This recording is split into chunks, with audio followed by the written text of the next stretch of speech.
자, 우리가 새벽마다 지금 민수기 말씀을 계속해서 보고 있는데 이 민수기 말씀에 보면 하나님께서 약속하신 가나안 땅을 향하여 나아가는 이 이스라엘 백성들의 모습이 기록되어 있지요. 이스라엘 백성들이 가나안 땅을 향해 나아가는 그 광야 생활 속에서 많은 일들을 겪었고 또 많은 일들을 했습니다. 그것들의 성경에 여기저기 기록되어 있고 우리가 같이 지금 새벽마다 보고 있는 민수기 말씀에도 기록되어 있습니다.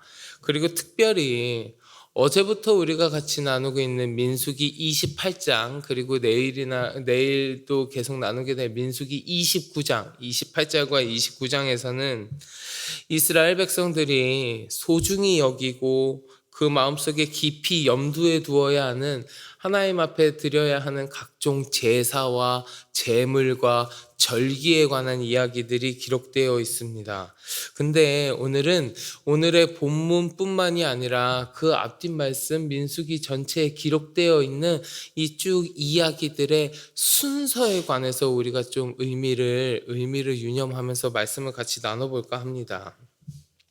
민수기에는요, 광야 생활도 기록되어 있고 여러 가지 이스라엘 백성들의 모습이 기록되어 있는데 그 중에서 이스라엘 백성들이 인구조사를 하는 모습이 기록되어 있습니다. 인구조사를 하면서 그들이 전쟁에 나가서 싸워야 하는 군사들의 수를 계수하는 모습이 기록되어 있는데 두 번 기록되어 있어요. 두 번. 한 번은 언제냐면 민수기 1장에서 출애굽한 지 얼마 안 됐을 때 출애굽 초반에 한번 그 군사의 수를 계수하는 인구조사가 있었고요.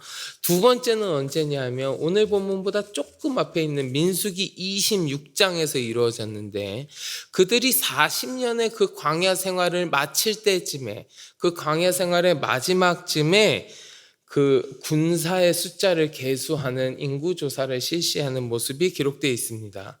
근데 여러분 한번 생각해 보세요. 우리 백성들 중에 군인의 숫자, 싸움에 나갈 군사의 숫자를 계수한다는 거, 우리가 군사가 몇 명인지 다시금 확인한다는 건 무슨 뜻이겠습니까? 싸울 준비를 한다는 뜻 아니겠어요? 그 숫자를 파악하고 그걸 조사한다는 건 앞으로 일어날 싸움에 대비하는 것 아니겠습니까? 그러니까 군인의 수를 계수했으면 그 다음에 나오는 자연스러운 이야기는 뭐냐면 그 다음에 이제 그렇게 준비해서 누구와 싸웠다더라, 아니면 누구와 전쟁을 치렀는데 어떻게 되었다더라, 이런 이야기가 나오는 게 당연한 순서예요. 그게 이야기의 흐름의 자연스러운 흐름이란 말이에요.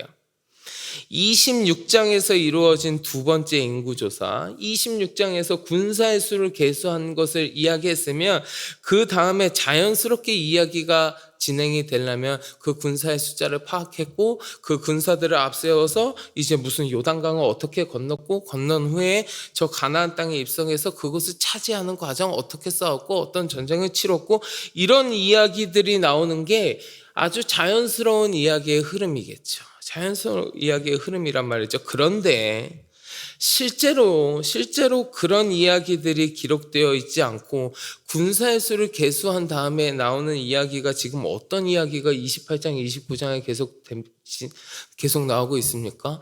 제사에 관한 이야기, 규례들, 하나님께 드리는 제물에 관한 규정들, 이런 것이 기록되어 있단 말이에요.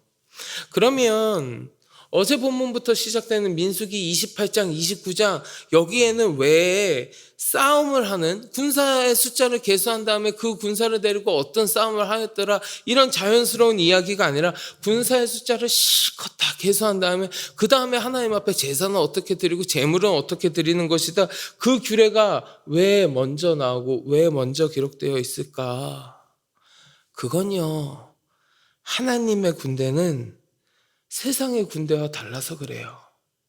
하나님의 군대는 세상의 군대와 달리 하나님께서 제정하신 그 제사법, 하나님의 말씀을 준수하는 것, 하나님께 예배 드리는 것이 그 어떠한 군사적인 전략보다 중요하기 때문에 그렇습니다.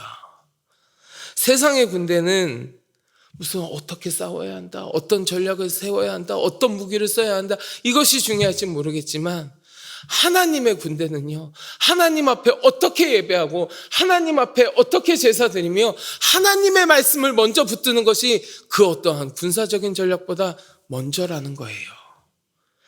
하나님께 제사한다는 거, 우리가 하나님 앞에 예배한다는 건요, 하나님과의 바른 관계를 회복시킨다는 거, 아니면 하나님과의 지금 내가 맺고 있는 그 관계를 잘 유지한다는 거, 그런 것에 초점이 맞춰져 있는 겁니다. 만약에 우리가 하나님과의 관계가 바르지 못하다면 전쟁에서 승리할 수 없을 겁니다. 전쟁을 주관하시는 하나님과의 관계가 올바르지 못한데 어떻게 우리가 싸움에서 승리할 수 있겠어요?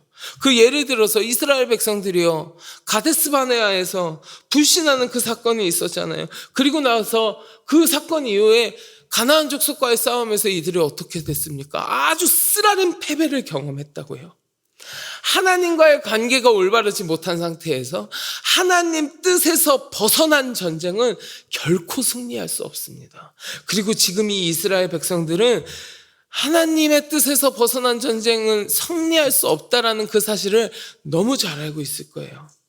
그래서 제물과 제사에 관한 이야기가 먼저 나왔다는 것은 이 하나님의 군대, 이 하나님의 백성은 하나님의 말씀을 중심으로 살아야 한다는 것을 강조하는 겁니다. 그래서 말씀의 기록이 이런 순서로 기록되어 있는 거예요. 그 군대를 계수했어요. 그리고 나서 그 군대에게 가장 중요한 건 무엇이냐? 하나님 앞에 제사하는 거, 하나님과의 관계를 올바로 맺는 거, 그것이 가장 중요하게 먼저 이야기하는 거예요.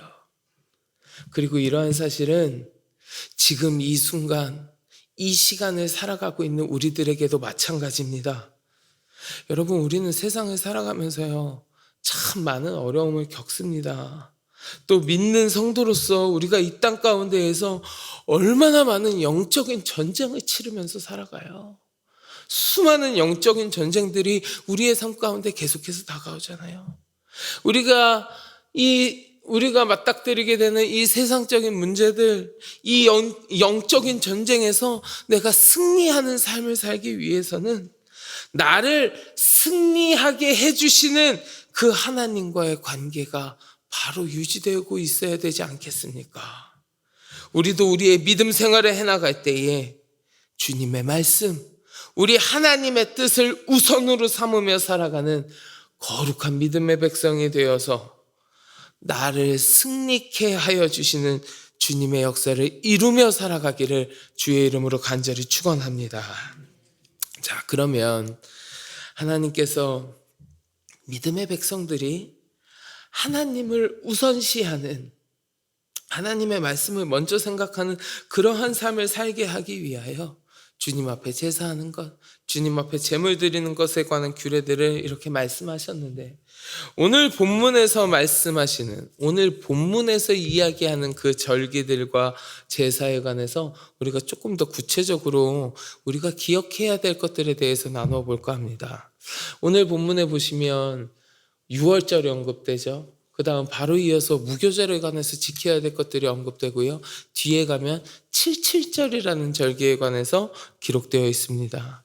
근데 이 절기들에 관해서 너희가 어떻게 제사를 드리고 무엇을 해야 되고 어떻게 해라 뭐 이런 이야기들이 오늘 본문에 쭉 기록되어 있는데, 그 중에서 공통적으로 각 절기마다 공통적으로 드러나는 이야기가 있습니다. 공통적으로 이야기되고 있는 제사가 있는데 그게 뭐냐 하면 속죄제예요. 속죄제. 오늘 본문 22절 말씀 여러분 함께 보실래요? 22절 말씀 같이 봉독하겠습니다. 또 너희를 속죄하기 위하여 순염소 한 마리로 속죄제를 드리되. 자, 오늘 본문 30절도 한번 같이 보실까요? 30절 같이 봉독하겠습니다. 또 너희를 속죄하기 위하여. 아멘. 하나님을 삶의 우선순위에 두고 그 하나님과의 관계를 잘 유지하기 위해서 하나님께서 말씀하신 절기들을 지키고 하나님 앞에 제사를 드리는데, 그 가운데 공통적으로 무엇을 이야기하고 있냐면 속죄제가 들어있단 말이죠. 속죄제. 그러면 특별히 이 절기 가운데 계속 공통적으로 이야기하는 이 속죄제는 어떤 의미가 있을까? 저는 이 속죄제에서 두 가지의 의미를 좀 같이 나눠볼까 합니다. 두 가지의 의미요. 첫째는 뭐냐 하면 이 속죄제는 우리는 자격이 없는 자, 나는 자격이 없는 자라는 것을 깨닫게 해주는 의미가 있습니다. 여러분, 우리들은요, 다 죄인이에요. 물론 사람마다 죄의 경중의 차이는 좀 있을지 모르지만 하나님 앞에서 그 누구도 스스로 의롭다 이야기할 수 있는 사람이 없고 그 누구도 하나님 앞에서 나는 죄가 없다 말할 수 있는 사람은 없을 겁니다. 그렇기에 우리는 사실 하나님 앞으로 당당하게 나아갈 수 없는 사람들이에요. 죄인이기 때문에. 그런데 하나님께서 이 속죄죄를 통하여 우리의 죄를 용서해 주시는 거예요. 비록 죄인된 우리였지만, 나는 죄인이지만 속죄함을 받고 주님 앞으로 다시 나아갈 수 있도록 해주시는 거예요. 하나님께서 우리에게 속죄라는, 나를 용서해 주시는, 나의 죄를 용서해 주시는 은혜를 베푸시는 거라고요. 이 은혜는요, 이 용서함, 이 속죄함의 은혜는요, 내가 받을만 해서 받는 게 아닙니다. 내가 무언가를 잘해서 아니면 내가 그만한 대가를 치렀기 때문에 받는 게 아닙니다. 오직 하나님의 은혜로 인하여 이루어지는 용서예요. 오직 하나님의 은혜로. 그렇기 때문에 이 속죄제를 드림으로 인하여 나는 하나님께로 나아갈 만한 자격이 있어서 용서받는 것이 아니라 하나님께서 은혜로 속죄해 주셨다. 하나님께서 나를 은혜로, 주의 은혜로 나의 죄를 용서해 주셨다라는 것을 다시금 기억하고 나의 자격이 아니라 하나님의 은혜라는 것을, 나는 하나님 앞으로 당당하게 나아갈 수 있는 자격이 없는 자이지만 하나님께서 주님의 은혜로 나를 용서해 주셨다라는 그 사실을 다시금 깨닫게 하는 의미가 이 속죄제 가운데 있습니다. 두 번째로요, 속죄제를 통하여 우리가 무엇을 깨달을 수 있냐 하면, 속죄제는 우리를 깨끗하게 하셔서 다시금 하나님의 곁으로 부르시는 주님의 마음, 그 하나님의 마음을 우리가 다시 깨달을 수 있는 겁니다. 죄라는 건요, 여러분, 죄라는 거는 우리가 살아가면서 단순히 저지르는 한두 가지의 나쁜 행동만은 일컫는 그런 이야기가 아닙니다. 죄는요, 하나님으로부터 멀어지는 거, 하나님과의 관계가 단절되는 거, 내 삶에서 하나님의 자리가 없어지는 거, 그게 죄예요. 죄라는 것은 하나님 없이 살아가고자 하는 의지고요. 하나님의 뜻인 줄 알면서도 그것을 구하고 지키려 하지 않는 마음, 그것이 바로 죄예요, 죄. 하나님 없이 하려고 하는 거, 하나님과 단절된 거, 하나님이 없는 것이 죄예요. 이런 죄가 우리에게 다 있단 말이에요. 그런데 이런 우리를 하나님께서 은혜로 용서해 주시고 다시금 깨끗하게 하셔서 우리를 하나님의 곁으로 다시금 불러주시는 거예요. 자신의 죄를 다시 상기한다는 거예요. 내가 지었던 죄를 다시금 기억한다는 거 좋은 경험은 아닐 겁니다. 아마 자신이 지은 죄를 다시 이야기하는 거 많은 사람들 앞에서 부끄러운 고백이 될 수도 있고요. 자신의 치부를 드러내는 일이 될 수도 있습니다. 그래서 많은 사람들은요, 자기가 죄가 있어도 그것을 드러내면서 이야기하기보다는 자기 죄를 감추기에 급급하지요. 감추기에 급급합니다. 그런 우리에게 하나님께서 그 죄에 대하여 속죄를 이야기하시는 것은 나의 죄를 드러내어서 나를 부끄럽게 만들기 위함이 아니에요. 나를 깨끗하게 하셔서 나의 죄를 용서해 주시고 나를 깨끗하게 하셔서 다시금 주님 곁으로 돌아올 수 있게 만들기 위함이라는 거예요. 죄로 인하여 점점 하나님과 멀어져 가는 나를, 하나님과 단절되어 버린 나를 다시금 회복시켜 주시어서 나를 향하여 돌아오라, 나에게로 돌아오라고 말씀하시는 주님의 외침이 그 속죄제 가운데 들어있는 겁니다. 사랑하는 성도 여러분, 여러분들은 삶에서 무엇을 우선순위에 두고 살아가고 계십니까? 내 욕심, 세상적인 향락, 육체적인 쾌락, 나를 만족하게 하여 주는 세상의 물질들, 혹시나 이런 것들을 내 삶의 우선순위에 두고 정작 가장 중요한 우리 하나님의 뜻, 우리 하나님의 말씀을 놓치고 계시지는 않으십니까? 우리가 이러한 세상적인 것들보다 우리 하나님을 우선순위에 두고 하나님과의 관계를 잘 맺고 살아가는 거룩한 백성이 되어야 할 줄 믿습니다. 군사의 수를 계수한 이후에 절기와 제사, 제물에 대한 규례를 이야기하시는 이 민수기의 말씀이 기록되어 있는 이 순서들을 통해서 우리는 하나님의 말씀을 중심으로 해서 하나님을 우선으로 해서 우리의 삶이 이루어져야 한다는 것을 같이 나눴습니다. 그리고 그 제사의 규례들 가운데 특별히 공통적으로 이야기하는 이 속죄제 가운데 들어있는 하나님이 말씀하시고자 하는 바 두 가지도 같이 나누었습니다. 하나님께서는 속죄제를 이야기하시면서 죄인이기에 아무런 자격이 없는 우리가 오롯이 하나님의 은혜로 속죄함을 받을 수 있다는 것.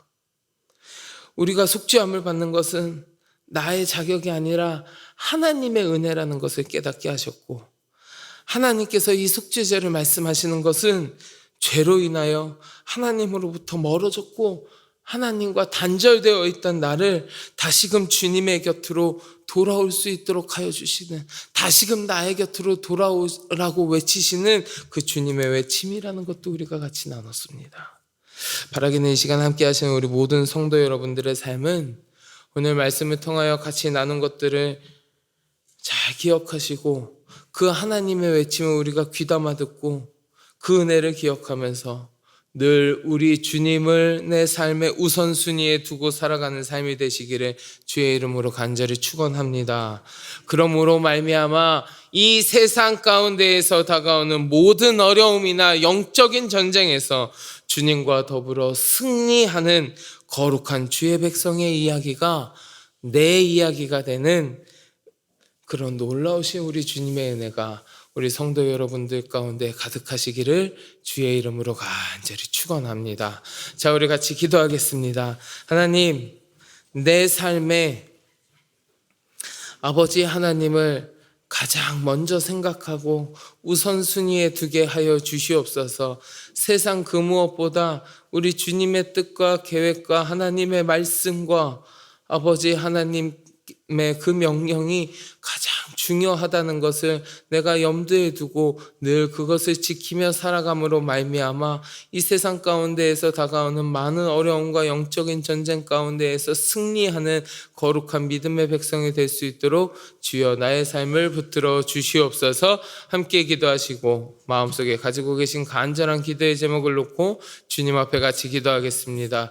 우리 주여 많이 부르짖고 함께 기도합니다. 주여